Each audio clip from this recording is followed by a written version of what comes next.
The Drive-Thru is GTM's monthly news episode and is sponsored in part by organizations like HPDEJunkie.com, Hooked on Driving, AmericanMuscle.com, CollectorCarGuide.net, Project Motoring, Garage Style Magazine, and many others.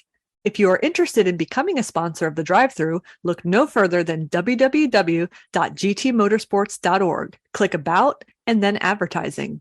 Thank you again to everyone that supports Grand Touring Motorsports, our podcast Break Fix, and all the other services we provide.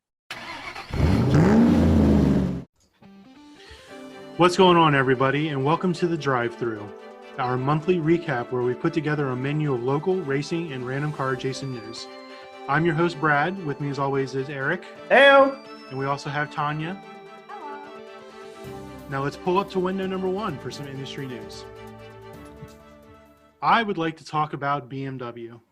God. Before you all change the channel, BMW has announced, well, their M division has announced, that they're going to finally make a Touring.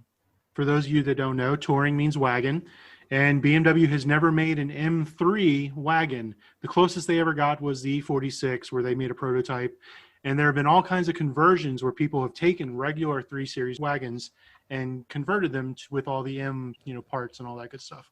Well, BMW M has confirmed today that they are going to finally release one. It's going to be built on the same chassis as the M3 sedan and the M4 coupe. It's going to have the same motor, the same everything. It's going to be basically the same car, just the long roof edition. All the long roof fans in the club rejoice. Yay! Here's the problem, though. There's several. Well, the one glaring problem for us is that it is not coming to the U.S. No surprise there. What are some of the other problems, Eric? You say there's several. Well, other than the fact that it's a BMW. Well, yeah, and that's my leading problem. The second problem is that grille, because if it looks anything like the current M3, you can keep it. Oh my God.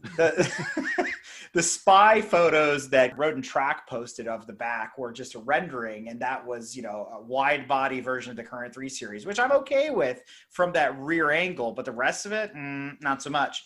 If from a usability standpoint, and I know that's not the point of a performance wagon, but if it's anything like the current 3 Series wagons, it's pretty much useless, and just buy an M3 and call it a day. You're not really missing out on a whole lot. I will say there's probably an upside to it in the fact that even though we'll never see it, it is going to be available in a manual transmission. So plus a million points to BMW for putting a standard in it. Well, that's the lower model. I mean, the lower model of the M3. Now, if you want to get the competition model with the 30 more horsepower and the all-wheel drive optional, they did away with the manual. It's got to be automatic only. I'm suspecting it's probably got something to do with the manual probably has a hard time dealing with the torque numbers or something. I mean, that's the excuse that a lot of these manufacturers have started to give lately. But it's still a disappointment. An all-wheel drive manual wagon with close to 500 horsepower, I mean, sign me up if that's the case. Except for sign me without one from BMW. Yeah, exactly. And the competitors too at the Audi and the Mercedes, the RS4, RS6s, and the Mercedes E63 wagons, we're never going to see those either. I mean, wagons, as we covered in a later episode that our listeners will enjoy, the wagons are in the United States are basically dead at this point. I was going to say, so if you've got the money for an M3 Touring in the U.S., go out and buy yourself a Porsche Macan S. I would agree with that statement, and you'd probably be much happier at the end of the day. Exactly. Tanya, we know how you feel about the wagons. How do you feel about this story? I could care less. She checked out at wagon, at BMW, at M, at automatic, all of those things. At not coming to the U.S. She has not been a part of this story at all. All the boxes got checked right from the headline. Well, poo. Anyway. You had me at Giant Kidney Grill, and I walked away. Oh my God, that grill looks like, how is that legal? I mean, that's why it's not coming to the U.S. because it's not legal. It does not have the pedestrian crash guards. I just want to know who the engineer at BMW was that was at Waffle House and was staring at the cook going, you know what? That's a good idea for what a grill should look like. It looks like a waffle maker that's wide open. They were clearly looking at a largemouth bass, and they just said, "Let's put two of them together, and there's our new grill." You know, it's not the kidney; it's the bass. It's the upside to the aftermarket of the new BMWs is that all the tuners are going to make the grills look like the old cars. So I guess there's the plus. But, speaking of Crazy Town, I think that is the new name for Detroit these days because there is all sorts of bonkers going on. We got CEOs stepping down. Jim Hackett from Ford is out. We've got GM still suing Chrysler over secret clandestine moles, and they're playing spy versus spy and offshore accounts. I mean, it's like the next edition of James Bond is going on between Fiat and Chrysler and GM. And then we've got on the same token, Caesar, their Rimini. Cesare Rimini. Yeah, right. Who brought Fiat through all the tough times, through the darkness. He's like the Iacocca of Fiat, has passed away. So there's all sorts of turmoil. There's all sorts of upheaval. And when you read all these different articles that we're going to put out there, you're still wondering what happened to the merger between Fiat, Peugeot, and all the rest of that, which nobody's talking about right now. And then on top of it all, they've decided they're going to come up with a new name for the company. Yeah. So they're changing the company name to Stellantis. Stellantis. Let's go to Atlantis in a Stellantis. I mean, what are these people? What are they doing over there? They're drinking absinthe. Yeah, I don't understand. Well, apparently the word is rooted in the Latin verb stella, meaning to brighten with stars, which I don't know if I fully agree with that, but stella in Italian is star. Yeah, but why couldn't we have just called it Atlantis? They could have had Aquaman as their mascot. Because Atlantis is trademarked. There's an entire resort. There's an entire city under the water. You can't just take a whole city. Yes, the Atlantans, or the resident people from the city of Atlantis lost under the sea, have a copyright. I was just thinking about it because it would have made sense with the Trident, the Maserati logo would have made total sense there. And then, the cars are starting to look like fish nowadays anyway. So it would have been completely thematic. We could have had these really cool fish scale paint jobs, like the old, the Ford Mystique, where it would turn green and purple and change. I think there's a whole theme that they're missing out on here, but this Stellantis thing, do not understand what is going on over there. I mean, they have lost their minds. As long as they continue to make the Hellcat, I'm okay with whatever else they do. Well, and that's part of the whole, the lawsuit thing and the labor with GM and Fiat. I mean, it's just what is going on? Why does GM even care at the end of the day what Fiat Chrysler is up to? Let them just go build their muscle cars. Are you jealous because the C8 is a disappointment? Moving on. So, Brad, you've got some other Detroit news. What have you got for us? So, yeah, Chevy just came out with a C8 Corvette.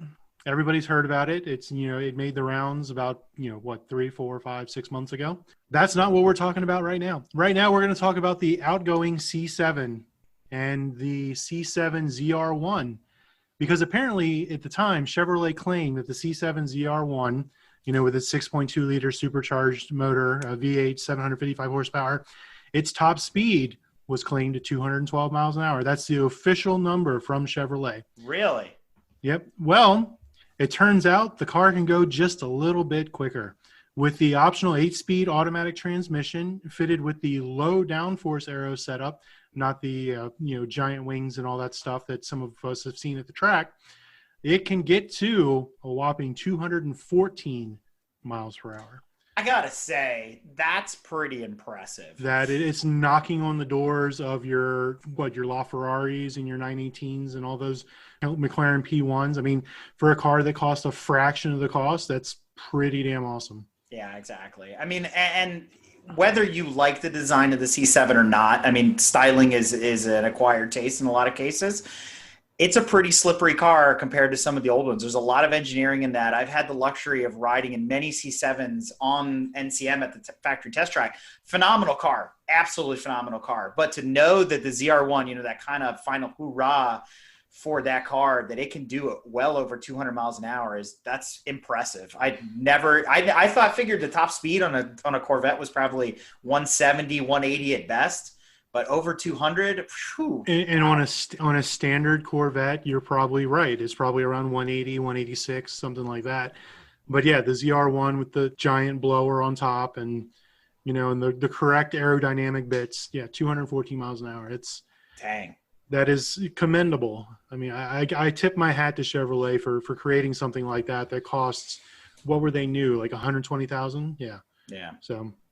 And that's the fastest Corvette, basically. Yeah. I believe so. Production Corvette, because when you look at the old Sledgehammers and the Lingenfelters and all those specialty Callaways and all that stuff, they would do over 200 back in the 80s, but they also had like 12 turbos and they were completely gutted and everything else. And they could do it once and then never again. You'd have to take hours to cool down. Yeah, you needed a parachute and 6 miles to slow the thing down because it had 10-speed bicycle brakes. And you couldn't go to the dealership, buy the car, and then go have a warranty with it and run this run. No. So that's awesome. So wow, really cool. So what else about Corvettes here? You mentioned the C8. Sticking with the Corvette, we're going to go with the C8 now. And a little bit of news. The C8 has its first recall. Apparently, they try to eat people. Now what? it's not like the Mustangs eating people with the cars and coffee and stuff like that. It's nothing like that. The problem is with the frunk.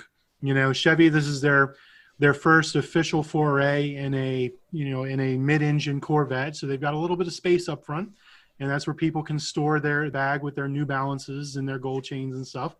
Well, there's a recall because apparently when you turn the car off, the frunk release button doesn't activate. Apparently the voltage to wake the car up is too high and the button, it won't activate. So God forbid your New Balance are stuck in the frunk.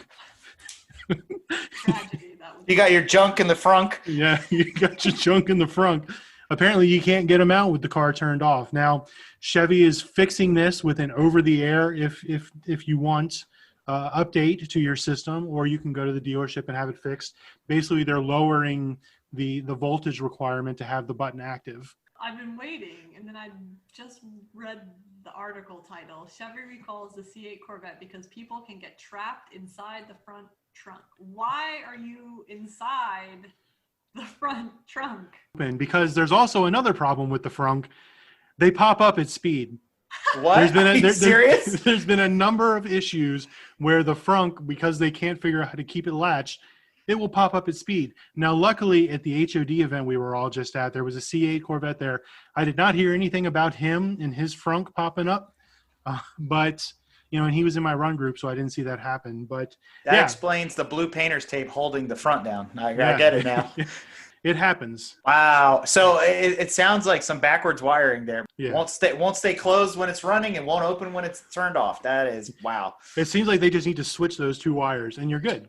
So we got another article here I think we want to dive into, and it recently crossed our desk thanks to one of our other members. The 22 best GT cars, and GT standing for Grand Touring cars, that Road and Track put out within this month of August here. So do we want to go through that? I mean, I scrolled through the carousel, and there's only about 4 or 5 cars I actually care about. How about you guys? I don't know what the criteria were for the best GT cars, like what is the price point or anything, because there are some cars on this list that I would never be able to afford. I can't even dream of how much it would cost to afford one of those cars. And then there are some that are like, there's a Corvette on the list. Yeah, there's a Ford Mustang, and then there's a McLaren. Yeah. The oddest comparison was, there's the Mustang, and then right underneath it, the Ferrari 812 Superfast. Yes, those two cars are really, really good to compare. Well, I mean, as you go through this, here's where I was turned off by the article, right? So first car on the list, Ferrari 456, right, or 456 GT. It's a GT car. It's a 2+2. There's certain requirements to be a GT car, right? Extended body, 2 doors, etc. And I think the 456 is an underappreciated car. I like the look of it. However, I'm a much bigger fan of the 550 Maranello. It's a much prettier car, Agreed. But it's based on the 456, or it's an evolution of the 456, I should say. But when you scroll to the next one in the carousel, it's the C8 Corvette. Like, when did a mid-engine sports car become a Grand Tourer? How did that classification change? It makes absolutely no sense. And then they flip back and it's like, oh, well, here's the Bangle version of the M6, which It is a GT car, and I don't necessarily mind it with the right wheel package and body kit and things like that. But as you guys said, you scroll through this list and it's like Bentley Continental GT convertible. And I'm like, well, first of all, It seems like a lot of these, because the car has GT in the name. yeah.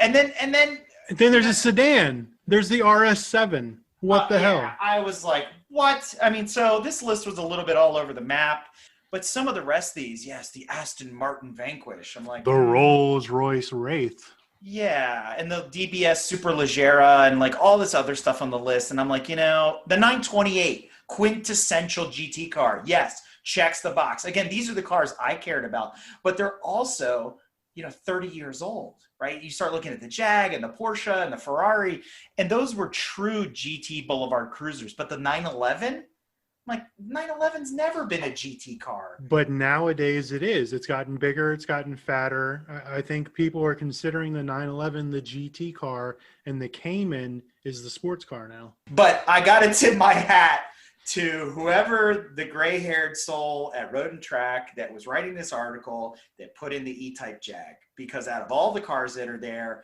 that's the best one. Hands down. And that's the oldest one of the bunch in this group. I mean, granted, they had the hairdresser's car in there, the BMW 850 and all that kind of stuff. But having the E-Type was the right move on that list. But the rest of these modern ones, I think they could have separated this into modern GT cars versus classic GT cars, because they just don't hold a candle to each other. Okay, so real quick then, let's just go through 1, 2, 3. What car on this list would you have? I would go with the 928. Tanya? I would go with the Mercedes SL. And I would take the LC500 Lexus. Sounds like a plan. Hey, at least we've picked something off the list. So what's next? Vehicles that are out the door for 2021. So yeah, there's a few cars on here that I'm sure Tanya will be saddened to see go away. One of them being a carryover from last month's episode, the Chevrolet Impala. I know you're saddened to see that. Yeah. I mean, when you look at it, it is not a bad looking car compared to previous versions. But yes, GM has finally decided that it is out the door. And along with it is the much loved Chevy Sonic. We're all going to miss that car. Sadder about that than the Impala, that's for sure. Along with that, a staple in many a large family's garage or driveway is the Dodge Grand Caravan. The Caravan is out in favor of the Pacifica and the base model Voyager. The Dodge Journey, which is actually a Fiat of some sort, is also out the door. It should have been gone 3 years ago, if you really read about it. But, It should have been gone the first one that was made. It's true. But, they decided to keep that going for a while, and that's okay. Now, sports car enthusiasts will be disappointed to know that the two-door Hondas are out. They are following the trend of VW, and there will be no more two-door Hondas. So the Civic Coupe and the Civic Si two-door are gone, along with anything else that's got two doors from Honda, which isn't a whole lot of things, but your only option there is the four-door Civic and the other cars. Along with that, the Honda Fit is out, the Lexus GS, the Lincoln Continental, which I thought was actually really disappointing, because if you like a large Luxo boat, the Continental was a very striking car. I was really excited to see it come back a couple of years ago, that they brought back that moniker. Again, really impressive car, great proportions, much better styling than the 300. And I'm a fan of the 300. And I just think that the Lincoln is a really good looking car. I think they screwed up with the Continental, that they didn't give it suicide doors. I think had they given it suicide doors, it would still be around. Possibly. They would have sold a lot more of them. And I don't think they marketed it very well at the end of the day. At the same time, it was inevitable that the Lincoln MKZ was out the door, because as we know, the Mondeo has been retired. Sorry, for those of us on this side of the ocean, the Ford Fusion is gone, and the Mark Z or the MKZ is built on that same platform. And so it's no shock that the MKZ is out the door. Now, the next one is one that Mr. Kafisi is going to be really saddened by. This is true. The Mercedes SLC SLK, the little kind of toad grasshopper Mercedes, is gone. The smallest convertible that they have. I can't say I'm going to miss the styling of it. It just, this last version is, nah.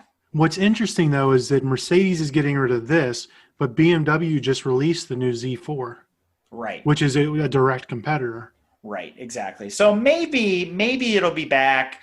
Maybe, I don't know, maybe they're just better off sticking to a slightly larger convertible. I've always felt that the SLK was a little too tight. But I agree.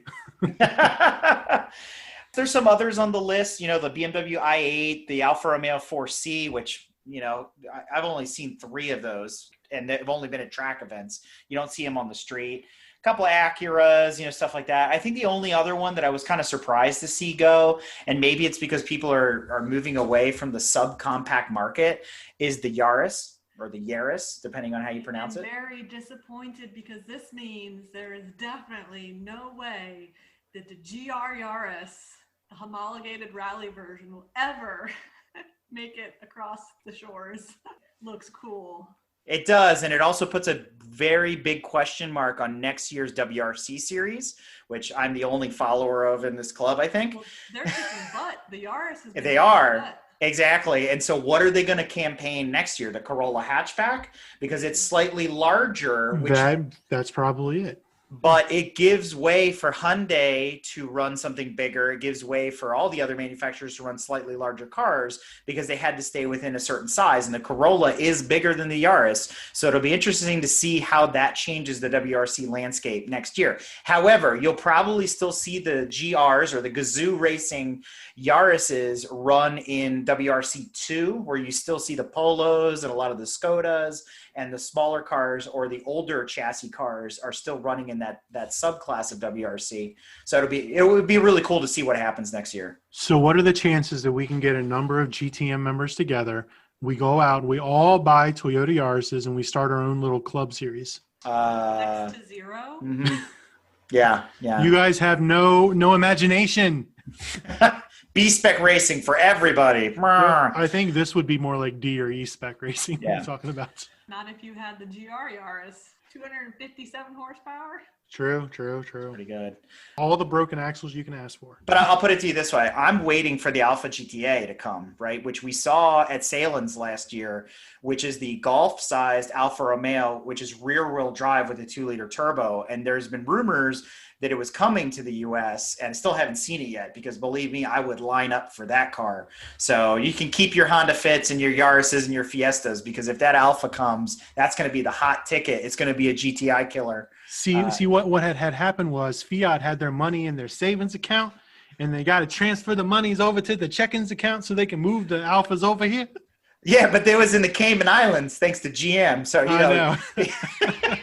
But, it was funny that article dropped about cars that are out for 2021 because WTOP, which is a local news station here in the DMV, posted an article about a week later talking about the best cars for teens to pick up in 2020. And so as I was scrolling through this list, cars like the Honda Fit and the Yaris are on this list. And I'm like, yeah, but they're out the door. But it got me thinking, when I was driving at 16 years old, I was driving a 10-year-old car, and that seemed to be the thing. You bought something that was a decade old, 12 years old, maybe on the new side, 8 years old. But I wasn't running out to the dealership and buying a brand new Corolla or a Honda Fit or any of the cars that are on this list. And they're all econo boxes, except for, let's say the exception of the Ford Escape and the Kia Optima and some of these larger cars that are on this list. I don't know. I mean, I think about it with respect to my eldest daughter who, she'll be 16 in 10 years. So the cars that are coming out now would be the cars that she might be driving at 10 years old. I don't know that I want to put her in any of these and any of the ones that are on this list, to be honest with you, because the price tag for a lot of these is, best new SUV for teens at $35,000. The Nissan Rogue. I'm like, really? I'm gonna go ahead and say it right now, and people can flame me all they want. If you spend more than $5,000 on a car for your 16-year-old kid, you're doing it wrong. You're doing it wrong. No. You're an effing idiot. I don't care what you say. You've lost all credibility to me. Yeah, I just can't see. I mean, I get it because you get the door-to-door warranty and all that kind of stuff, or bumper-to-bumper warranty and all that kind of stuff. But I don't know. I wouldn't pick any of the cars on this list for my 16-year-old right now. Looking back 10 years, let's just talk about that. Is there a car that you guys would pick as a recommendation for a 16-year-old starting out now? Kind of thinking about a car from 2010 that would be in that $5,000 to $7,000 range? Is there something that just pops out? Volkswagen Rabbit. Or any Volkswagen, a Jetta, a Golf. Honda, right? Yeah. I mean, a Toyota Corolla. I mean, there's a lot of options there that you could save a lot of money, and those cars are still kicking strong. I mean, to your point, Brad, a Mark V Rabbit with a 2.5-liter 5-cylinder, those motors are bulletproof. They run forever, and they're simple to work on too, compared to they're German and they've got some little eccentricities to them, but they're still pretty damn simple to work on. The 2.5 liter's been around forever. The 5-cylinder. Exactly. And any of the old Hondas, and even, I mean, let's face it, you could buy your kid an HHR. It would still be probably a better investment than a brand new Nissan Rogue or a Kia Optima. You know what I mean? At the end of the day, as much as I regret saying that, and you heard the words come out of my mouth, but. But you know what the people of today are doing? They're going out and they're buying their children those $65,000 Bugatti electric cars. That's what they're doing. I forgot about that. You're right. They have a ton of practice. So realistically, the Kia is a down step. It's a much cheaper vehicle than the all-electric Bugatti that they've been driving around in. Agreed. All right. All sarcasm aside, let's jump into our new section we call Jolt Cola.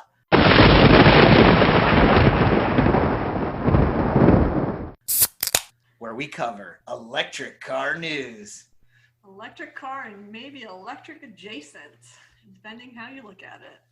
So the first one up here is a follow-on article to the Sony Vision S. It's actually an original debut of this back in the beginning of the year in January, and then there's been more developments recently on what this prototype vehicle from, Sony, as in, Sony Electronics, creating an EV for the modern day. So the Vision S, according to the Car and Driver article, it's equipped with 33 sensors.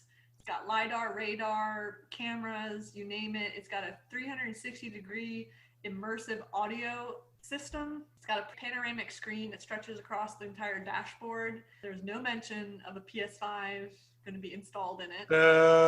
But granted, the PS5 isn't out yet, so there's still time, right?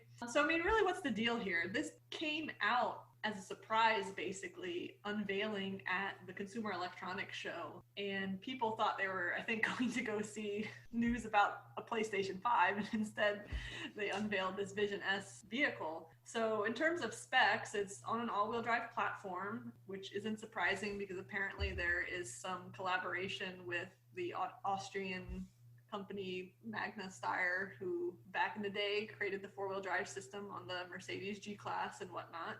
The car alleges a top speed of 149 miles an hour, a 0 to 60 in 4.8 seconds. It weighs a honking 5,180 Oh my pounds, God. apparently. I'm guessing those sensors are really heavy, along with that 360 sound system. At the end of the day, it's really unclear. Nobody's sure why Sony is doing this.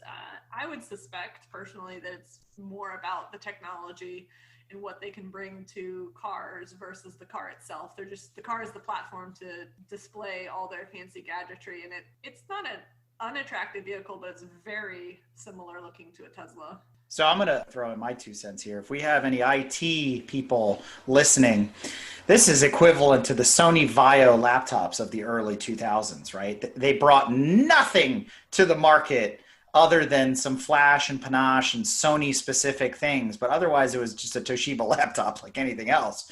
And I think that's exactly the point that you're making here. There's these Sony electronic proprietary things that they want to bring to the show, and it might be a rebadged car from somebody else, because I don't think Sony's got the tooling to create a car, right? That's why they've been partnering, it seems, with some people that actually know how to build cars, right? Yeah. For that development, for the chassis work, etc. So I'm thinking this car is not, I know it was displayed at the Consumer Electronics Show, but maybe it's not directed at us. Maybe it's directed at other auto manufacturers.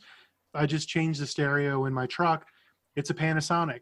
Maybe they're trying to steal some of that business and sell to the manufacturers. Look at all these cool things that we can put into your car. I just want to know if I can buy a Sony Vision S at Best Buy, because it's the only place I can figure out is where I would be able to get one. How many reward zone points do I get when I buy it?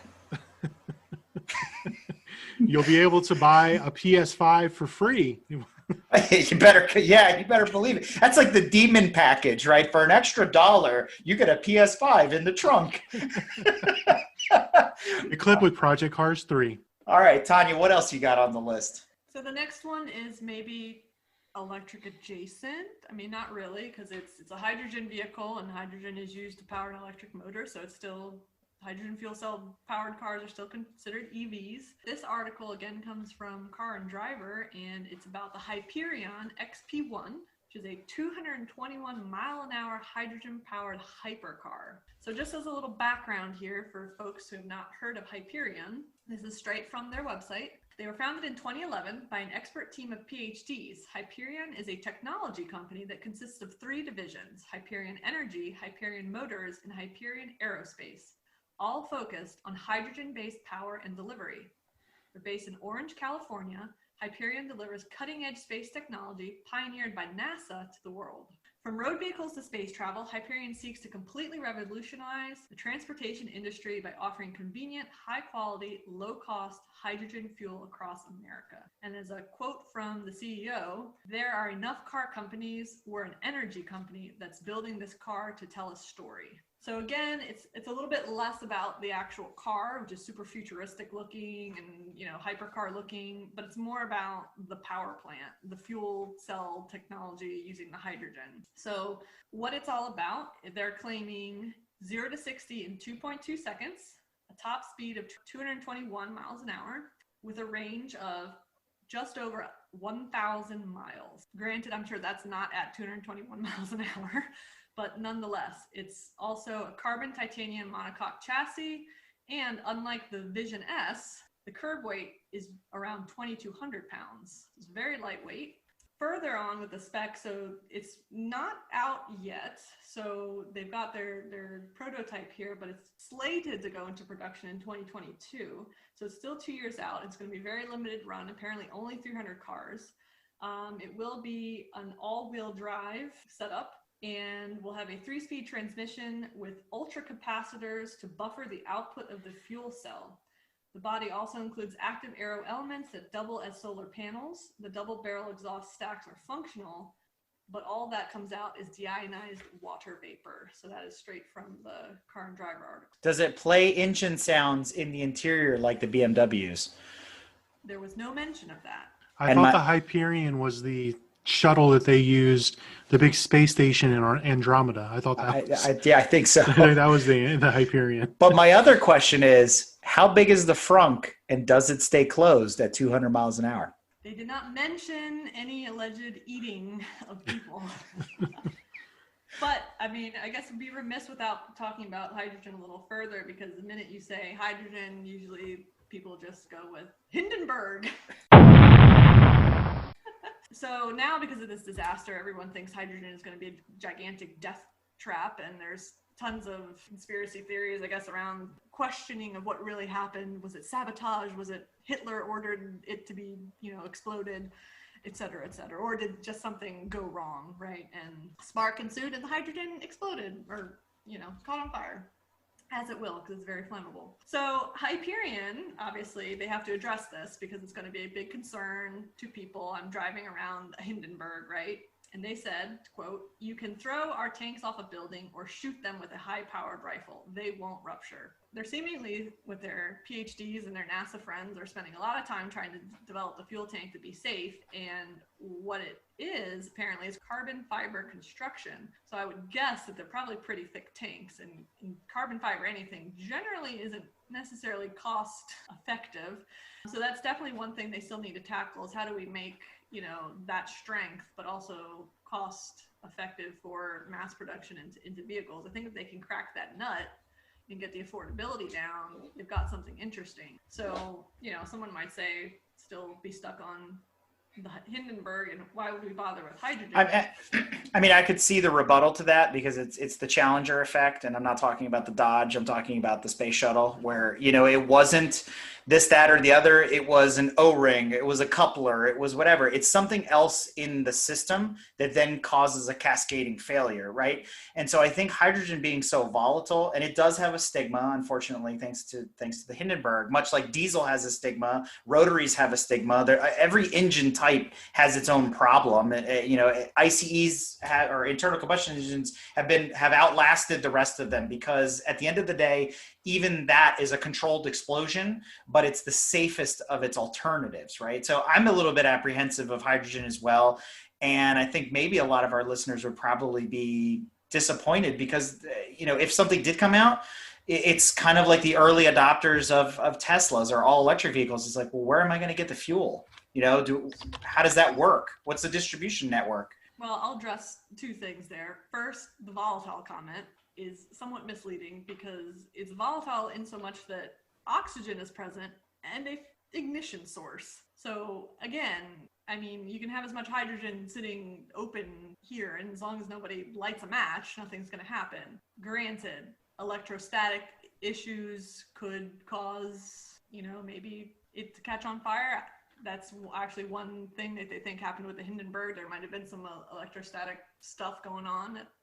They did have a leak, but then electrostatic caused a spark, and then everything caught on fire. But I mean, I think if they can seal the hydrogen off, if the system's sealed off well, I mean, there's risk. I think the risk can probably be mitigated. I mean, it's no different than anything else necessarily catching on fire. But the thing is, this isn't the first hydrogen vehicle.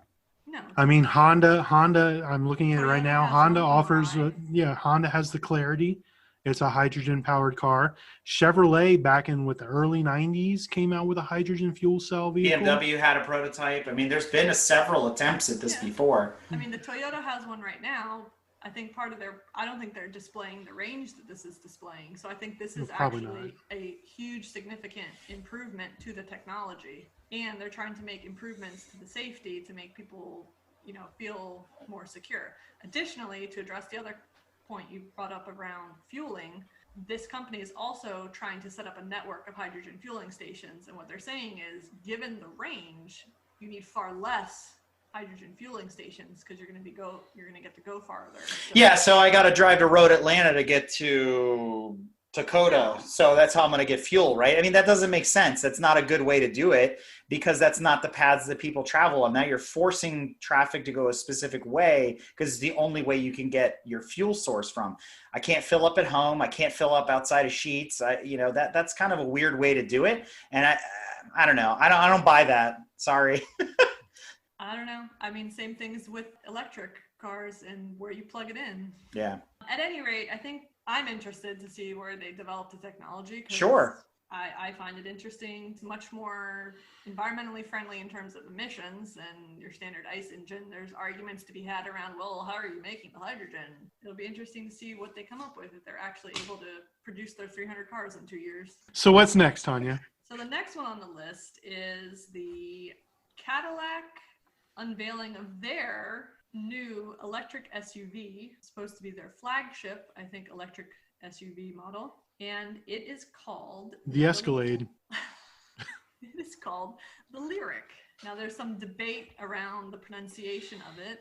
The Lyriq. It's spelled Lyriq. So, people are going to be confused on how to pronounce it when you try to Wikipedia it and they don't give you any pronunciation for it. I was further confused when I saw Cadillac was actually showing it all capital letters. And then I was wondering what it could possibly stand for. I didn't come up with anything good. So I was trying harder to peruse the origins of this name. So I did find on GM Authority website, they have a little blog there, and they were explaining the origin. So apparently the IQ is going to be the new suffix, basically, I think, for all their electric cars. What it says is, additionally, the IQ suffix names provide a sort of alteration of sorts for Cadillac brand cars. With Cadillac and the model name both ending in an ick sound, these names roll off the tongue quite well. I didn't realize it was a Cadillac. It's a Cadillac, but... So is the next one going to be called the Brick, BRIQ? And then there's the stick, The trick, the flick. the lick. Asked about the Escaladic. This is terrible. What are they thinking? Apparently, there's a Celestic. I didn't know that there Is that made by Stellantis? I don't know, but feel better that it's 2 years out, so maybe they'll go with the whole naming convention change. They've got plenty of time to make it worse now. Yes, it can go either way. It's 50-50 right now. But that brings up a good point. Have you seen the back of this thing? From the side, it reminded me of a smushed Range Rover. And from the back, it looks like a car I saw in the junkyard. Like it was rear-ended by a semi. Like, what were they thinking? The front looks like all the other Cadillacs that are out there right now. They all share the same nose. But it's like, do the engineers run out of pencils? Like, can I buy you all like refillable mechanical pencils so you can finish the back of the car? Like, what is going on these days? So according to advertisers at Cadillac, designed to energize your senses. Yeah, it makes me angry. With the introduction of Cadillac's new design language, the Lyric, show car brings the sensual and the technical together. It's the Decisive Vibrick. graphic elements contrast against fluid form. The full glass two-tone roof subtly slopes, creating a fast profile, while choreographed lighting and iridescent colors engage the senses. This is effortless design with a magnetic draw. I think I threw up in the back of my throat a little bit. I mean, this is like Mad Men level of advertising here, because any sensical human that looks at that design goes, that car has no space in the trunk. I don't know. I'm curious to see it in person. Maybe it's like the Mach-E and some of these other new cars where they look better in person, but the photos do not do that. Lyric, and I'm going to stick with that as the pronunciation, it doesn't do it any justice whatsoever. Maybe it doesn't need a large back side because it has a frunk. Oh, that makes sense. All right. There really wasn't much other on that one. It does have 19 speakers in it and active noise cancellation and 23-inch wheels. Are they Sony speakers? I don't know, but maybe. And if you got rid of the 23-inch wheels, it would look like a Volvo V70 or V90. It would be a regular wagon. Come on now. It's 6 inches taller because of the stupid wheels. Yeah, it's true. Ground clearance by way of diameter. All right, so what else? Oh, goodness. There was an article about the revolutionary Tesla windshield that's going to, I guess, possibly debut on the Cybertruck. So revolutionary is usually cool till it breaks, in my opinion. And there's just something about tried and true, simple technology that just functions when you need it. I mean, I see this and then I painfully remember these heinous telecom phones that we use in some of our conference rooms at work. And they're modern and they're fancy and they have a touch keypad that's completely flat. Ooh, they look so nice. And guess what? It's a gigantic piece of crap that doesn't work, all right? Like, you gotta press the button in quotes, like super hard and in the exact right spot. And then it still doesn't register that you're pushing the button. So then you're pounding on the darn thing. You know what hardly ever fails? A friggin' raised button on the telephone. Okay, those things have lasted through the decades. Okay, there's something to be said for certain technology. I don't know that it was a technology that needed to be reinvented. It's literally like reinventing the wheel. So I read this article too, and God bless the guy that wrote it, and he threw the whole schematic with the patent and everything in there. It was very well written, and I understood. And when I got to the bottom and I really stepped back and I looked at it, if anyone has ever watched the videos on YouTube about how the inside of an Etch-a-Sketch works, it is identical. It uses a similar weird pulley axial system to move these blades around. And the reason it makes sense on the Cybertruck is because the glass is completely flat. So you're trying to wipe a non-curved surface. So it's like trying to wipe down a blackboard, right? Or an Etch-a-Sketch screen. It's the same idea. So again, to your point, simplicity, a regular wiper system, because of the springs and everything else and the way that the wipers are now squeegees, it would work on the Cybertruck. They do not need to reinvent the wiper blades. Concerned, and I haven't used very many single-bladed vehicles before in my time. I know they exist, but Mercedes. the article talked about it being a single wiper. So you have a single wiper just moving across the windscreen. If this thing isn't moving fast enough, I mean, on a regular car with 2 wipers, you're partially blinded by water, because when it's on the down wipe, you suddenly have several seconds of rain flooding your windshield. Now, if this arm is over doing its thing on the other side of the car in the passenger screen, 6 feet away, like I'm super blind, like a really large portion of the windshield. I mean, maybe it's the same as regular 2 wiper blades. I don't know. maybe with autopilot, you don't need to worry about it because the GPS is going to drive you where you need to go, regardless of the weather conditions, right? I have to say, I'm kind of disappointed. I was expecting more from Tesla. Have you ever seen Demolition Man? Mm-hmm. And you seen the part where that little spray can pops up out of the dirt and sprays the graffiti on the sign, Mm-hmm. and then like another one comes up and sprays a laser and gets rid of it? I think Tesla needs to use that technology. So it zaps the rain away with these little lasers and shit. I think that's what I would be expecting from Tesla. I hate to say, if you leave it up to Tesla, I think we'll all be wiping our butts with seashells. But, let's leave that where it is, since we're talking about Demolition Man. It doesn't really matter because people are going to throw rocks at your Cybertruck and all the windows are going to break because they're not made of bulletproof glass. True. And there's a video out there I recently watched about how strong old car glass is. I saw it too with the and- Volkswagen. Yeah, and guys Yes. are throwing high-speed baseballs at the glass repeatedly, and it will not break. He essentially had to take a sledgehammer to hit it, and he had to hit it hard too because it kept bouncing off. Yeah, and that was a car from 20 years ago. To that point, though, the second reason that this could possibly only ever work, because first it needs the flat windshield, which history has told auto manufacturers that doesn't work because insects can break the glass at high speed because it's more fragile. So the Cybertruck's got the flat windscreen allegedly, but it also has the Tesla armor glass that is indestructible. So maybe it requires those 2 things to work. Is that like the armor glass that I put on my cell phone that after I drop my cell phone on the ground, it still breaks anyway? It's that same armor glass. So when he threw the ball at the Cybertruck on display, the glass shattered. I've got a great idea for Tesla. Use a normal windscreen. Yeah. It works. Well, Companies see, have the been doing problem- it for forever. Well, the reason they're doing this is to reduce draw that the wiper motor would pull on the batteries. They're reducing draw. They're reducing customer draw. Yeah, that Cybertruck is a discussion for another day. But since we're talking about Teslas and wiper blades, just as an aside, to make matters worse, if the new Cybertruck's Etch-a-Sketch wiper blades require you to use the tablet dashboard to activate them like a gentleman in Germany did in his Tesla 3, you may see yourself with a citation, or if you live in Germany, you could get a 1-month suspension after crashing your vehicle because you were tapping on your screen repeatedly as to get your wiper blades working. So yeah, again, what's wrong with a lever on a stalk on the steering column? I don't know.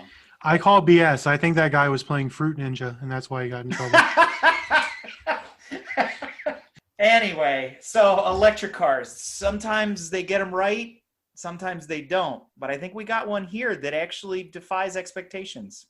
If only it ever were to come true, which it is not going to. So there was a Grassroots Motorsport article about an electric Trabant. So for the listeners that don't know what a Trabant is, it is a very old, Very square. very square East German car that actually, I guess, was in production until 1990. Yeah.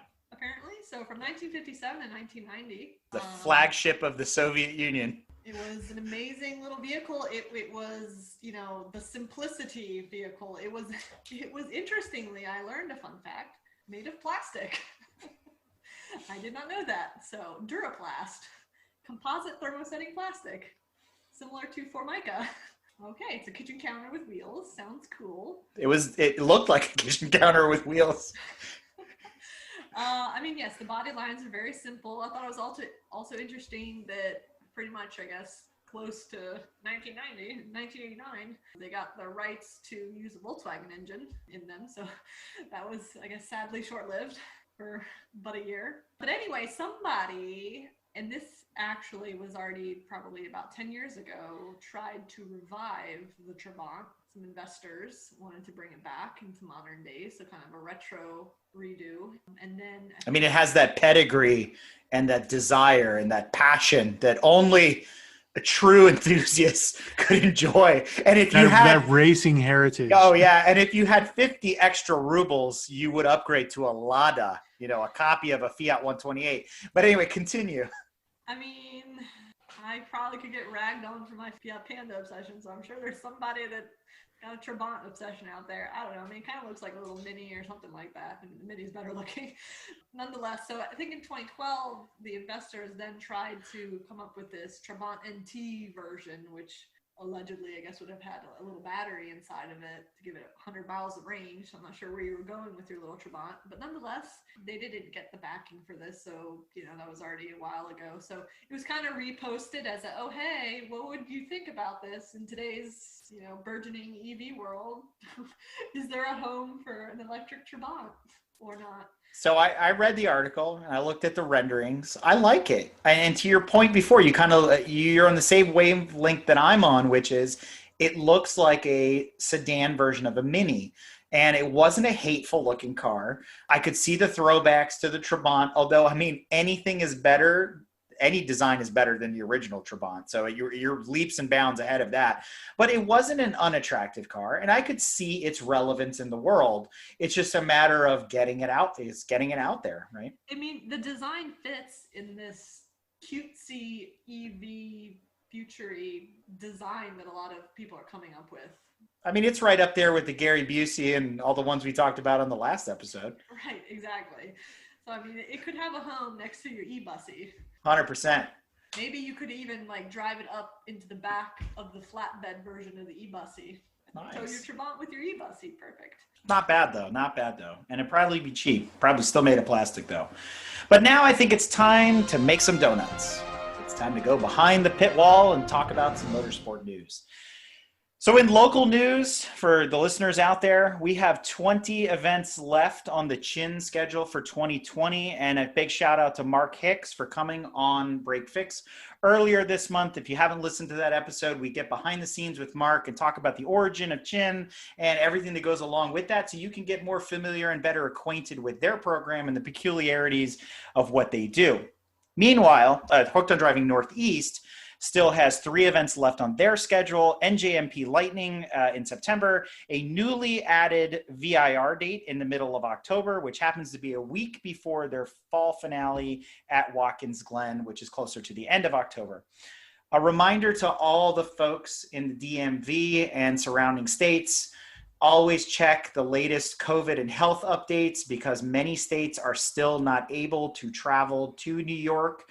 I know there's rules about, if you're going to be there for a week or 2 or whatever, but places like Watkins Glen are still turning away drivers because they are checking licenses. And if you are from one of the states that is basically on the no-fly list, you will be turned away. So don't waste your time. Do your research ahead of time before going out to places like Watkins Glen, Lime Rock, NJMP, et cetera, to make sure it's okay for you to go there. Meanwhile, SCCA still has a couple of events left, basically around Summit Point at Shenandoah, as well as over at Dominion down in Fredericksburg. And the Audi Club has their fall finale at VIR in November.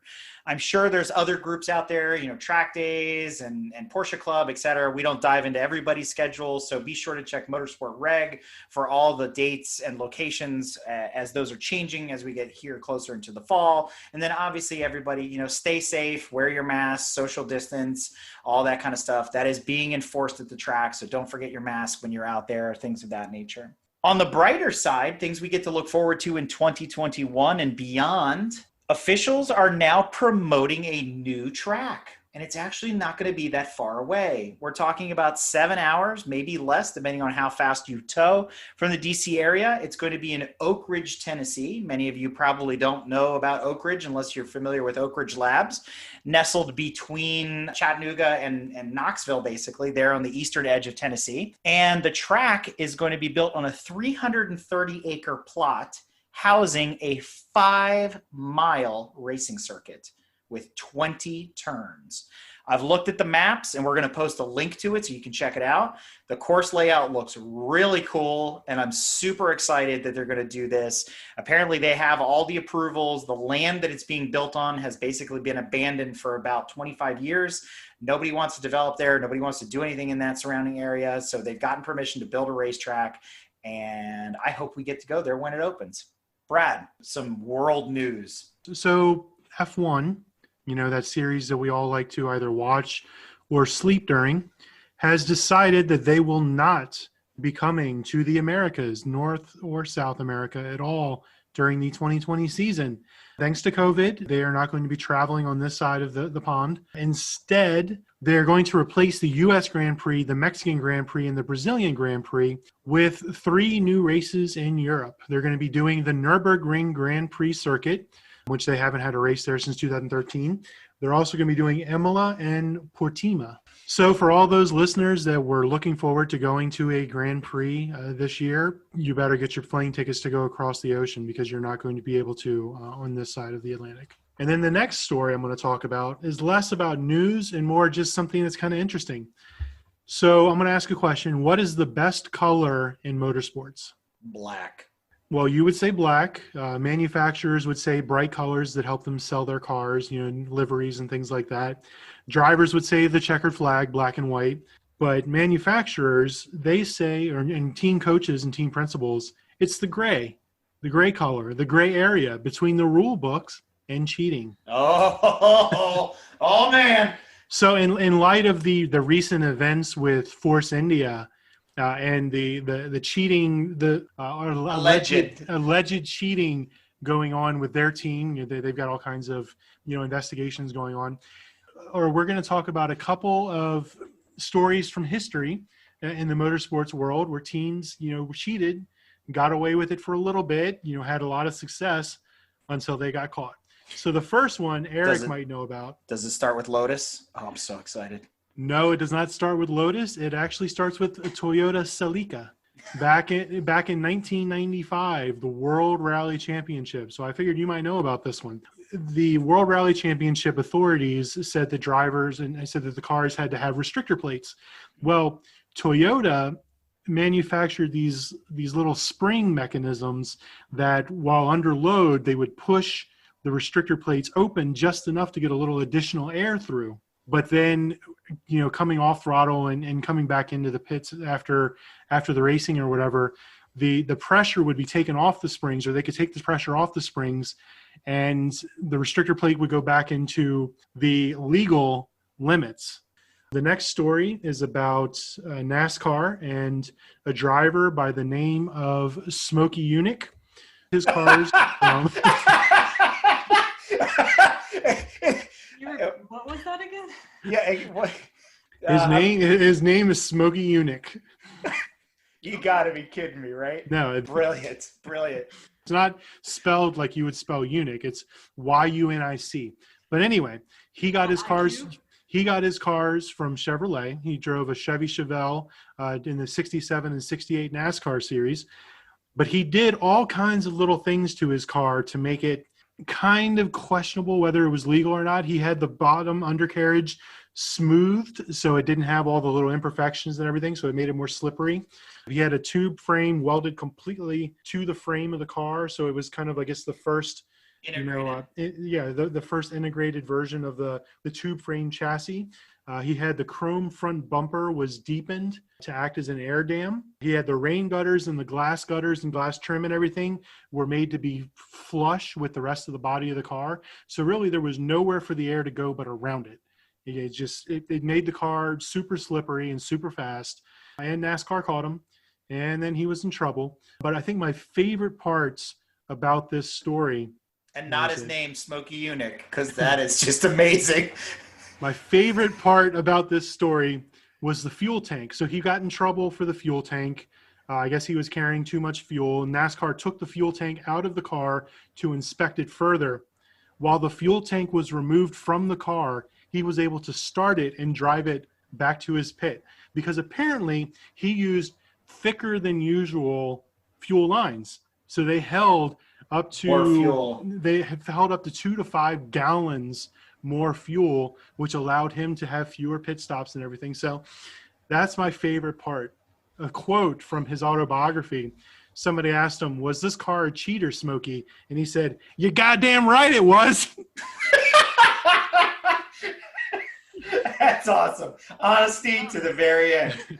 So moving on to Formula One, which we touched on earlier, Red Bull Racing flirted with the gray area in racing a little bit back in 2011 to 2014, where they had that front wing on the RB7 cars. Now, these are the cars that Sebastian Vettel drove during his 4-time championships with the team. And the RB7 car had a flexible front wing. So what this means is at paddock speeds and driving around, for inspection and everything, the wing was in one position. It was a certain height above the road, as was legal by the FIA regulations. But at speed, the wing would get closer to the ground, which would allow the car to, I guess, handle better. The aerodynamics were better. It would be faster.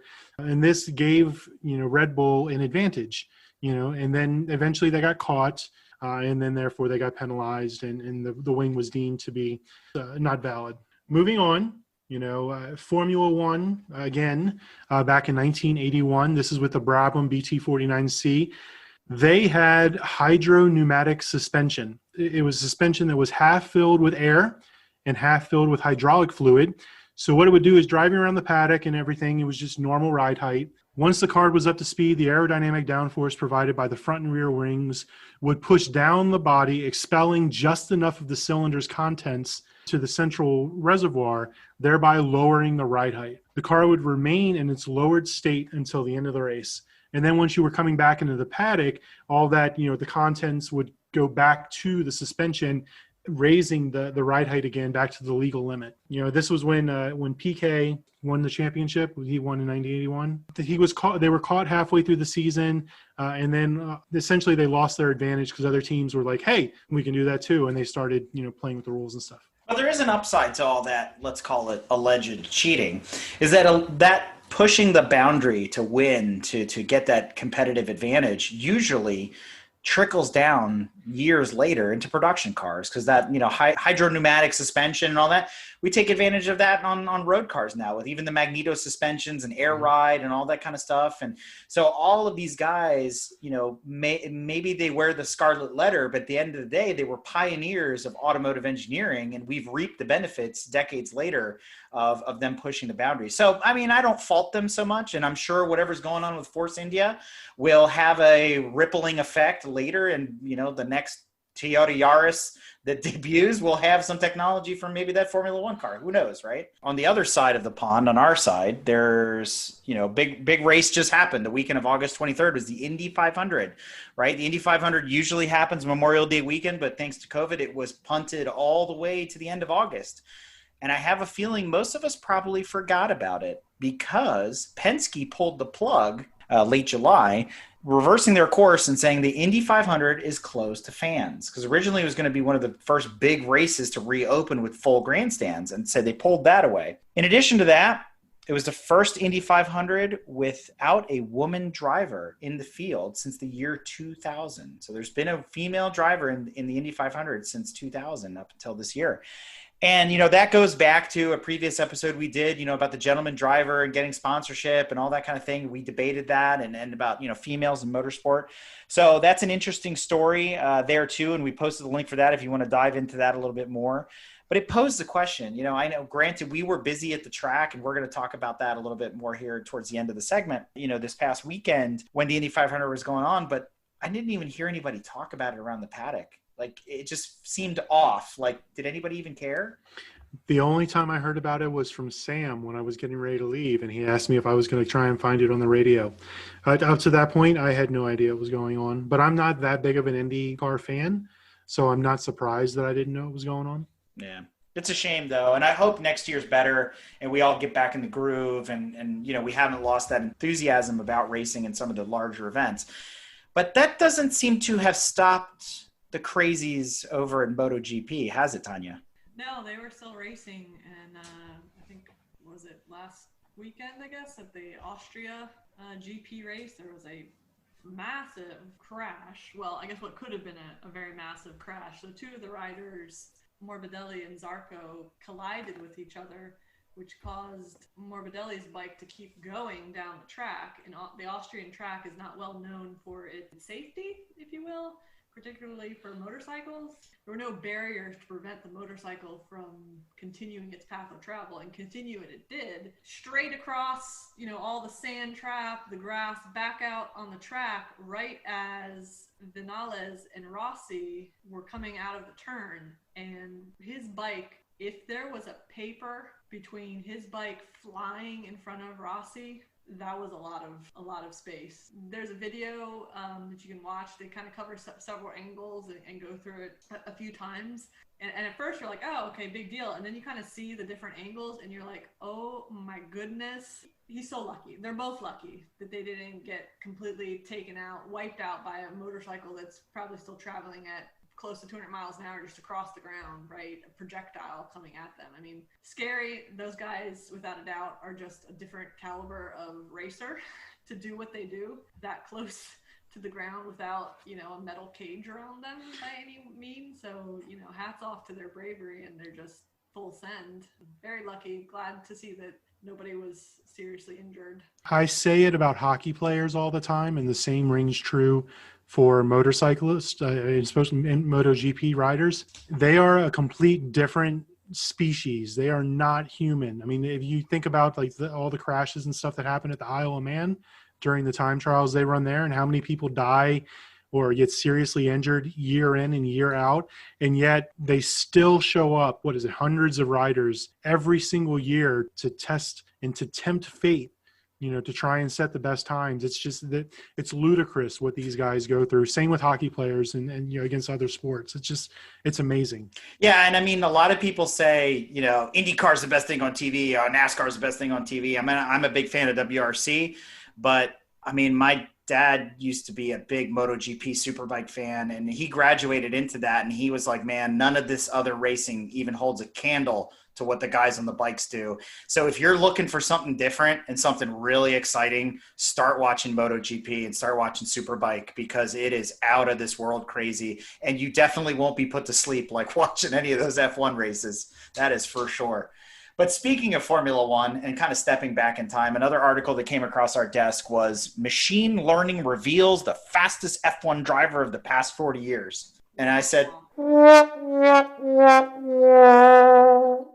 yeah, exactly. Sad trombone. I said to myself, who cares, right? Because it's like comparing apples and chainsaws.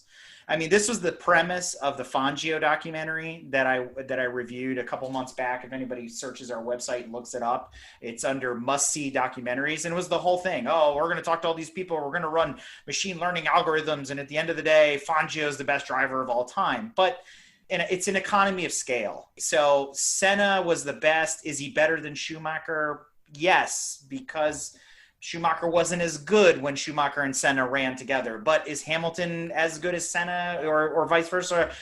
Senna was better than Emerson Fittipaldi. But it's like, who cares? At the end of the day, realistically, the only thing that matters is the number of wins you have. And Schumacher still holds the title for the most championships until that gets, it's like Babe Ruth in baseball. Until you beat it or whoever, then it doesn't really matter. And they do this, like you just said, in baseball. They do this in every sport. I mean, what was it, a couple years ago, 5 years ago? They did this in horse racing. Yeah. And they ran a simulation. Now, granted, the variables in F1 racing are significantly more than in horse racing. In horse racing, essentially, you have the horses and the track. And with the exception of weather, it's the same conditions every single time. But you got different cars, you got different competition. It's just completely it's an asinine comparison. They do it in basketball. Was Kobe the best ever? Is Jordan the best ever, or is it someone from before? in baseball, like you said, Babe Ruth, Hank Aaron, are they the best, or is it the Yeah. Barry Bonds and them? Exactly. It's these comparisons. They're really just they're fan service, and But- the fans of whoever they're going to debate because they have a favorite. Absolutely. But there's one superstar that we cannot contest, and Tanya's going to tell us about him. Mr. Tom Cruise. So this is old news, quite frankly, but it kind of, I don't remember why it came up in the GTM conversation at some point. Something came up about Tom Cruise and was like, yeah, Tom Cruise, there's a picture of him at Summit. And yes, there is. There's a picture of him and the late, great Paul Newman hanging in the Shea Kitchen. Shea Summit, at Summit Main Raceway. But before his days of thunder, Tom actually tried his hand at a little bit of race car driving. And I believe Paul Newman kind of helped him a little bit. He was driving Newman Sharp sponsored Nissan at one point. And there's a Jalopnik article that actually goes through this. And it's called Old News because it was released all the way back in 2010. But obviously the story isn't going to change. And I'm going to quote a lot out of it because I think it's better told that way. He had his racing career, and I will say there's a couple of YouTube videos of real live footage of him racing at Summit Point and everything, and it's pretty interesting to watch and listen to the very dramatic announcer announcing the race. And there's a few clips of them kind of interviewing Tom and whatnot in the paddock. In that one YouTube video clip they were talking about, I guess in his first year, he had 16 starts, won 4 races. Okay, he was doing something out there. And then that second year, I think, is when he moved up classes and was in the Nissan 300ZX Nissan. And, at one point, I guess they called in, or they were interviewing this gentleman, Roger French, who at the time was a regional champion with SCCA. And they were kind of asking, hey, look at this, look at some footage of Tom driving. What do you think? And Mr. French there says, doesn't look too good. So there's clue number 1. He was eating ice cream. So he said, this is a quote, in the car, he was very aggressive. I was trying to hold him back so he could learn in stages, but he wanted to go fast. It's in his nature. His attitude was go fast all the time. So he was a full send kind of guy. That's my kind of driver right there. And if you watch some of the video replays, I mean, there's a lot of him going sideways. A couple spins in there. Oh, yeah. The video we're posting with this show is excellent summarization of Tom Cruise's SCCA career.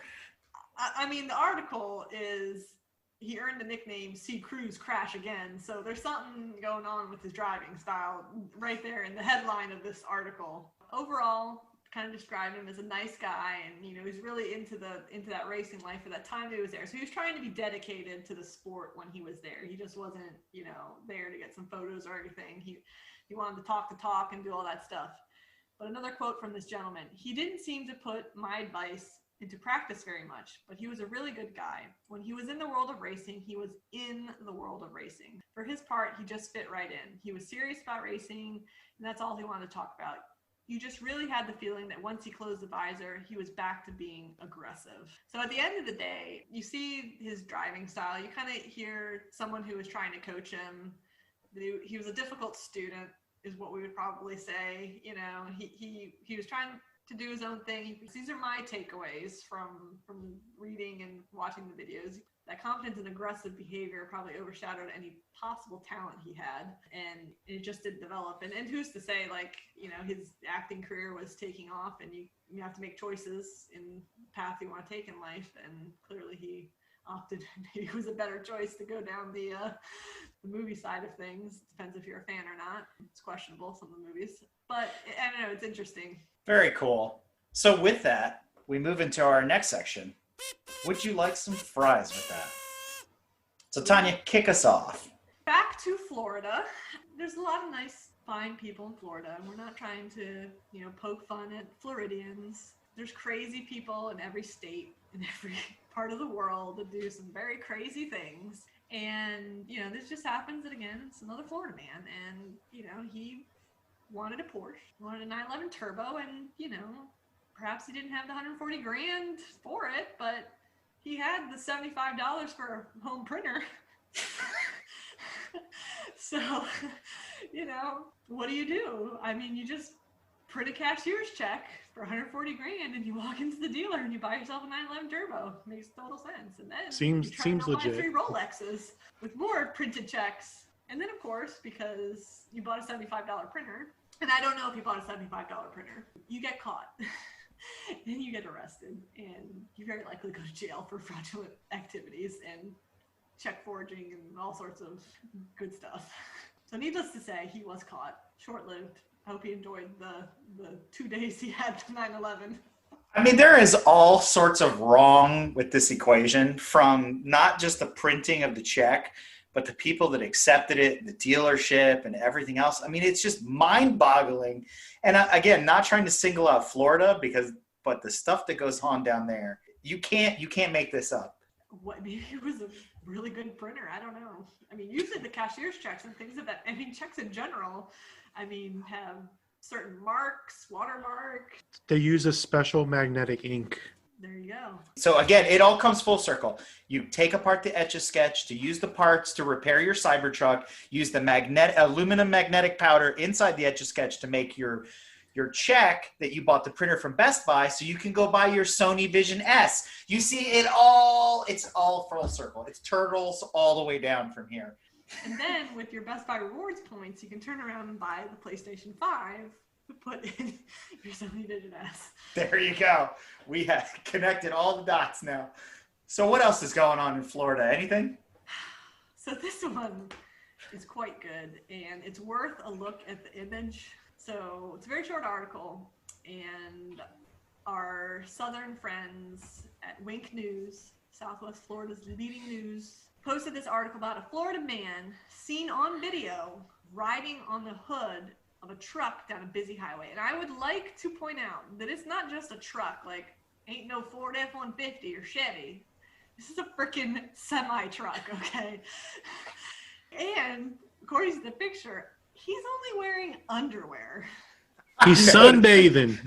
I noticed that too. I was like, wow. At least I hope it's underwear and not blurred out. But at any rate, it's hopefully gray underwear. And I'm going to read this article. Florida man went for a 9-mile ride down a busy highway, but in a highly unusual fashion, on the hood of a tractor trailer. The South Florida Sun Sentinel reported that the unidentified man climbed onto the hood Saturday after stopping his vehicle along Florida's Turnpike and walking out onto the highway. The Florida Highway Patrol says the tractor trailer driver continued on down the road as the man clung to the hood and began pounding on the windshield with his fists and his forehead. Eventually, a trooper stopped the tractor trailer and took the man into custody. He was committed for a 72-hour mental health evaluation under the state's Baker Act. No serious injuries were reported. To say, if he has a mental health issue, that's nothing to make fun of, and I hope he gets the help that he needs, because that's very serious. That aside, what the hell was the tractor trailer driver doing? Like, why did you keep going for 9 miles? That guy was standing his ground. Florida's got that stand your ground law. I bet that's what he was doing. Maybe they were reenacting the scene from Indiana Jones where he crawls up from underneath of the Nazi, military truck and then ends up on the windshield. I will say there was some other crazy stuff that happened in Florida this past month. It involved inebriation, golf carts, and riding lawnmowers. And the riding lawnmower was going down the highway. So, public service announcement. Please do not operate any sort of motorized vehicle under the influence of drugs or alcohol. Please. Period. Full stop. But with that being said, I can explain our next story, which is a square body hauls 32,000 pounds. What's a square body? Chevy. Yeah.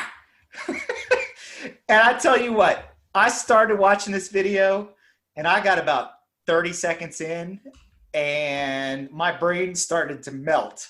And then I realized Mountain Man Dan is going to be so proud of this. So I got to watch this video because it involves square bodies. And I'm like, all right, I'm in it. And then I realize it's 20 minutes long. And I'm like, holy cow, where are we going? So the moral to the story is if you want to understand the phrase more money than brains, He can't have that much money. He's got a square body. all right, hold up. He bought a retired fire truck, bright red, all the decals on the side, paid 15 grand for a square body. And it's mint, lifted. I mean, they showed pictures of it underneath. All the parts have been replaced, manual transmission, rebuilt 350, all this stuff. I mean, this truck was ready to go.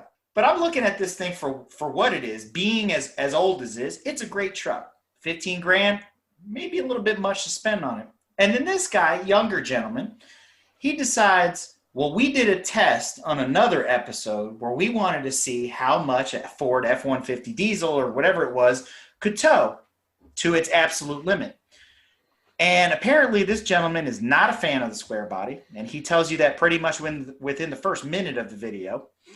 And he says, I want to prove or disprove whether or not these trucks are really all that they're cracked up to be, because square body owners are religious, as we know Mountain Mandan is. Those trucks can do anything. They can go anywhere. There will be one in space next to the Tesla Roadster.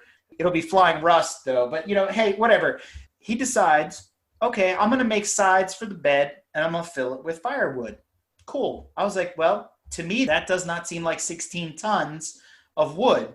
Nope. That was to level the bed with the roof so that he could then proceed to put logs, telephone poles, and all sorts of trees on top of the truck, and then strap it down with chains to the body and see how far he could drive. Once they realized they had forward motion, then it was time to do all sorts of crazy things. So I'm not going to spoiler alert, but you need to watch the video and watch it through the end, because there's even stuff in the outtakes of the video that are just mind-bogglingly stupid. But I will say it has left me with a new impression of the square body. Those trucks are amazing. I would say they're right up there with the Toyota Hilux. You cannot kill one as hard as these guys try, but you will lose brain cells by the end of that 20-minute period. It is absolutely bonkers. All right, and on that, it's time for some random car adjacent news. Hi, can I get an order? So let's order up some golden nuggets. First up, many of you may or may not know, the DeLorean Motor Company still exists. It is based out of Texas, and they are still working on developing a new version of the DeLorean. And we wrote about this in an article earlier this year that Mountain Man Dan put together because he's a big fan of the DeLorean. But you can now own your own time machine. And I'm not talking about a gull-wing stainless steel car. No. Texas-based DMC Motors has licensed the rights to the UK-based Charlie Foxtrot watches to release a line of DeLorean-inspired DMC watches. And so the website is dmc-watch.com. They have 7 different styles, and they clock in, haha, pun intended, between $130 and $150 US. So they're really affordable. They're actually very stylish. All of the bezels are stainless steel, and you can check them out on the website. Really cool stuff. I'm actually thinking about picking one up. So yes, you can now own your own DeLorean at a very affordable price, unlike the DeLoreans that are going to be coming out of Texas, which will probably have a sticker price well above $100,000. Do they come with a line of Coke? That's the DeLorean S model. Oh, excuse me. What else do we got in there, Tanya? There's an article somebody posted from Road and Track. Don't use brake clean to clean everything in your shop. Probably most people have brake clean, or maybe use gum out instead. I mean, at the end of the day, it's a chemical. There's always going to be a warning label saying there's potential for causing cancer, and brake clean's no different. I mean, honestly, you should always use brake clean or gum out or any of those solvents in a well-ventilated area. I mean, I tend to use gum out, which is basically acetone. Aerosol nail polish or remover. So, I'm a little less concerned about acetone. But at the end of the day, you're under the car and you're spraying stuff down, and that vapor cloud is hanging over your head. You start choking and you start nose burning and whatnot. I mean, it's not good for you. It's not healthy. So, I mean, the verdict, I don't think, is a solid, you spray it on your hands and you're going to die. You're in a room where it's in the air, you're going to die. I think it all comes down to prolonged exposure and how you're getting exposed to it. Obviously, don't inhale it. don't ingest it in any other form. Be sensible about when you're using chemicals. Yeah, and I don't have the chemistry background that you do, and I don't think of a lot of our listeners probably realize that yet about your background, that that's the industry you're in, in the chemicals industry. I've always shied away from Brake Clean because the way I understood it is it's a formulation of bleach and the same chemicals they use for dry cleaning. And it's one of those things that is extremely harmful. And to your point, gum out or equivalent carbon choke cleaners, which are acetone based, are not good for you either, but less harmful or carcinogenic, et cetera, compared to Brake Clean. So I shy away from it, but I think the article was well written and it explains why you shouldn't. And if you're concerned, what you have in your cabinet and you've never really thought about it before, I would recommend reading the article and getting a little bit more familiar with the solvents you do use. And I would say if you're a DIY mechanic and you're doing a lot of cleaning, look into mineral spirits that do not have vapors in the same way as like an aerosol based cleaner does, that, with a proper wash tank and things like that. If you're doing a lot of heavy cleaning, especially if it's parts that are off of the car, and, obviously if it's something under the vehicle that you can't dismantle, that makes it difficult. You need a spray. But even then you can put mineral spirits in a spray bottle, like an old Windex bottle or something like that, and have the same effect, right? It cleans, I find in mineral spirits cleans up oil spills really well. That was one of the use cases in the article, but I also looked at it and went, well, you could buy a $5 bag of kitty litter and just let it sit there, sop it up, and then sweep it away. But, wear a mask when you're sweeping that too, because all that dust is not good for your lungs. So again, be safe. And now in the days of COVID where we're all wearing masks, remember to wear a mask when you're doing something in the garage that involves chemicals, vapors, et cetera. But is Brake Clean still the best for cleaning your brakes and preparing your new brakes to go on the car? I can do the same thing with gum out. I just prefer gum out, and it evaporates quicker. Like I find Brake Clean to be a little oilier, in my opinion, a little more just wetter. I don't know. It's hard to explain. I just find that gum out evaporates quicker, dries cleaner, but gum out, you have to be really, really careful because it will strip paint and it will melt plastics, right? Because that's one of the things of acetone nail polish remover, right? So anyway, but we could diverge on that forever. Anything you want to add to that, Tanya? I mean, chlorinated things generally aren't necessarily safe or healthy for the body. Some things excluded, like table salt, which has chlorine in it, but that's a whole other compound that's safe. I mean, it just comes down to proper handling of it, good ventilation, and you don't want to let it sit there and be on your body or anything like that. I mean, if you got it in your eye, you need to take 15 minutes of flushing your eyes with water and seek medical attention, all that stuff. Wash it off part of the problem is like it can absorb into bloodstream and cause issues like that, which are health issues, which are bad. Well, switching gears to a little lighter subject, a lot of us have probably already started thinking about the holidays and thinking about Christmas shopping. And we do put together a holiday shopping list at GTM every year. We've been doing it kind of as a tradition now for several years. And one of the things that just came across my desk, the post office has released for the first time Hot Wheels inspired stamps. So you can start using those on your Christmas cards as you're getting prepared. Since we're talking about the post office a little bit. They've also issued a small little die-cast Matchbox size postal Jeep that you can buy for $5.99. And I think they have a larger semi-truck option, which is about $30. And the money goes to helping USPS out. So if you're into, again, collecting the little Matchbox Hot Wheels type cars, you could add a USPS postal truck to your collection. Very cool. So switching gears a little bit, we want to talk about a documentary that Brad actually brought to our attention not too long ago. We're not going to go in deep like we do on a lot of other movies, but I was really surprised to review Brock, which is considered a 2-part miniseries. It was available on Netflix. It's now available on Amazon Prime for you to review. It's all about the famous Australian driver, Peter Perfect, also known as Peter Brock.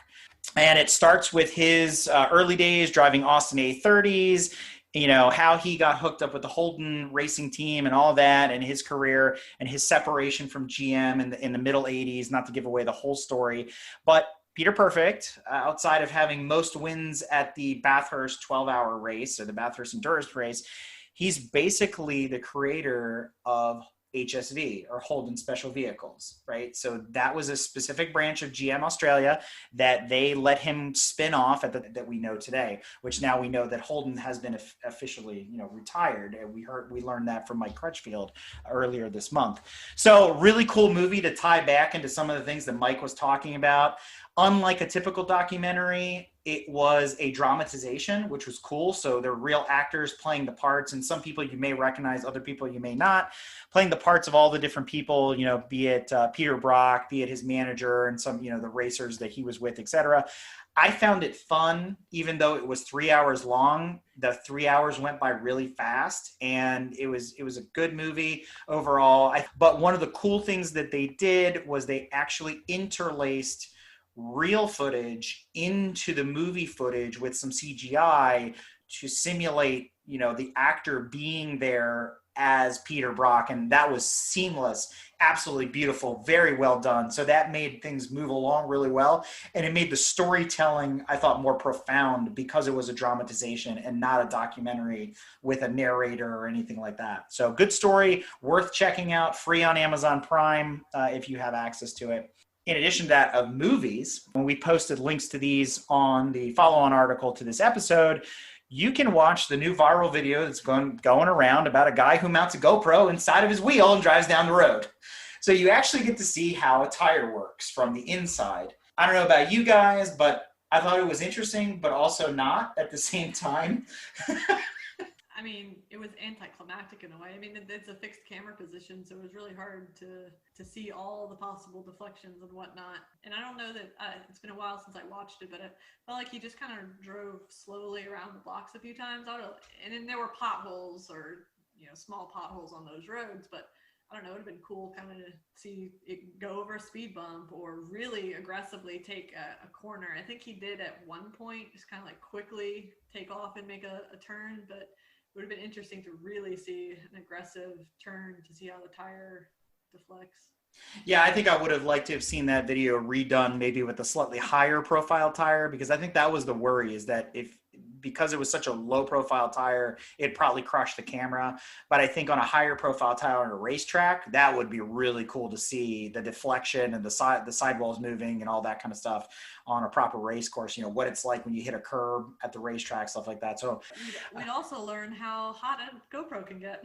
That is true. That is very true. In addition to kind of cool movies that are out there, I posted links to a guy that built a working Lego rotary motor. All these cool light effects, and he hooked up the spark plugs, and he walks you through the build.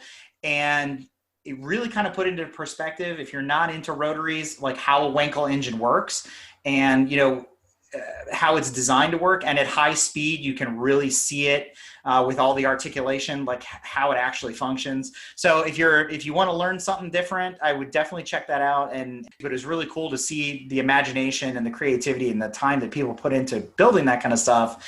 And on the opposite extreme of that, there's a gentleman in the UK who has become very famous for 3D printing large-scale Legos. And he just recently put together a double XL go-kart. And it looks like a giant Lego Technic go-kart, and it's powered by an electric motor. And he walks you through some testing and things like that of this prototype that he built. He gets it up to 31 miles an hour in a straight line drag race. But unfortunately, it corners like a brick, kind of terribly.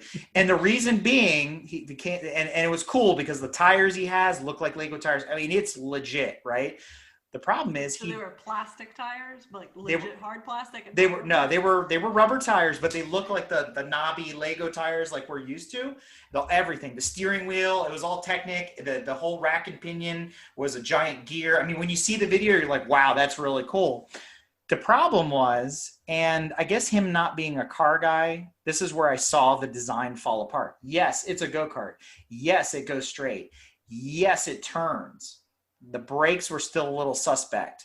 The whole engine stuff was really cool, but he never thought to put a differential in it. So it turns like a brick. I mean, it will not turn. And then what they did was they sped up the video to make it look like it's turning. But in an outtake at the very end, you can hear him going, "This thing will not turn." And he's doing like 1 mile an hour because the rear wheels are locked and it's just basically hopping around. It's pretty bad. So apparently he's going to try to redesign the rear end to have a differential, and then they're going to try again and put it on a legitimate go-kart track and test it against real go-karts to see how it holds up. So I'm actually waiting to see that video come out, and that seems really cool. But if you're interested, this guy's got a pretty good following, and we posted the video to that. Brad, you had something I think in there we consider a golden nugget. So a guy up in Canada essentially spent $140,000 rebuilding and putting his own twist on a Mark 1 GTI. I mean, and that leaves me with a very big why. I mean, don't get me wrong. I love and I'm nostalgic and I wax poetic over the Mark 1 GTIs, but 140 grand, really? It was about 200 grand in total if you include all the tools and stuff that he had to buy, and he spent about 12,000 hours of labor going through this car. Now it's really cool. It's got a high compression 16 valve engine. He bumped it out to 2.1 liters, completely redid the interior with period correct colors and fabrics and everything. It's got 220 horsepower, all motor, KW V3 coilovers. It's got Mark II GTI transmission. He's got 14-inch wheels that hide 4-piston brakes. It's got carbon fiber bits, carbon fiber hood and hatch.